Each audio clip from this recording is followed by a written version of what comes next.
Assalomu alaykum kanalimiz obunachilari, mehmonlari hamda yurtdoshlar. Bugungi videomizda Toshkent Koreya aviareyslar haqida ma'lumot berib o'tamiz. Ushbu videomiz YouTube'da keng tarqalish uchun videomizga like bosing va kanalimizga obuna bo'lishni unutmang.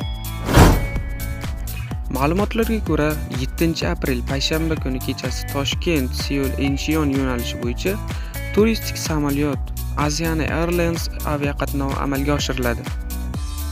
Turistik sayohat 21 kun davom etadi. Shu bilan birga Asiana Airlines orqali 14, 21, 28 aprel kunlari Toshkent Seoul Incheon yo'nalishi bo'yicha aviareyslar qo'yilgan. Eslatib o'tamiz. S vizasidan tashqari barcha turdagi viza va ID kartaga ega yo'lovchilar uchishlari mumkin.